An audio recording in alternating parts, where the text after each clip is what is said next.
matar rashin tsari na auro, kun ganni yanzu tamkar gauro. Ku taimaka ku bani du'a'in ku yan uwana, domin na bai da ita mai tsoro gun tabara. Matar rashin tsari ya auro, wannan shi yanzu tamkar gauro. Ku taimaka ku bashi du'a'in ku yan uwa, domin ya bai da ita mai tsoro gun tabara. Aure mu kai na soyayya, da ni da matata in ku gan mu kwace mun dace da juna. Kafin a daura auren, daura take gwada min ashe shigo ba zurfi take gurina. Ta nuna ladabi za ta yi mun da ma biyayya, idan ta zama matar aure a gidana. To ashe lamarin san ba hakan yake ba, na yi hangen riba sai ta bani ruba, da ba daɗewa auren mu sai ya fara ruba. A wasu makonni halin ta yi ta zuba, tana fita in ta so kuda ban so haka ba, sannan idan ta dawo fada ba zan mata ba.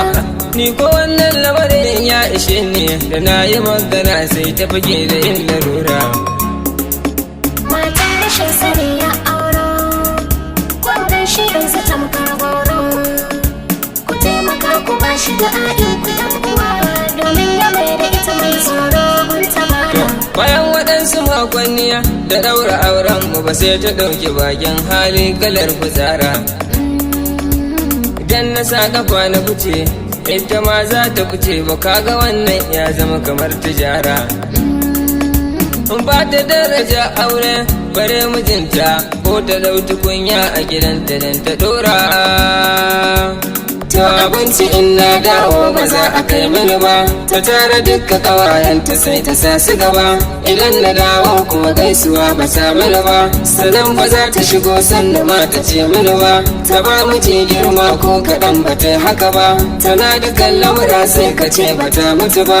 Gashi na ki saki na ki in kula ta, kullum tana gani na tamkar marar dabara.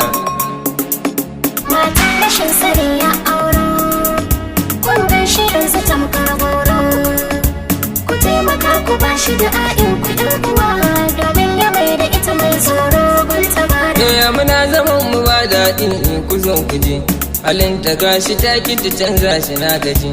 Ina zama kamar wani gwauron da ya gaji, na yanke shawarar da sake ta don kujiya, amma can cikin zuciyata ta ce da ni, hannunka bai rubewa ka zo ka yanke, sannan kana gani ƙarshe kana da shi.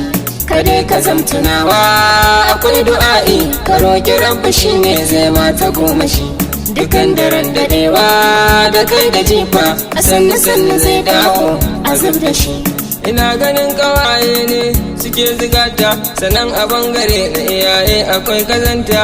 Babu bincike na auren na yi wauta, rudin fari na fata yajja na kunji wauta.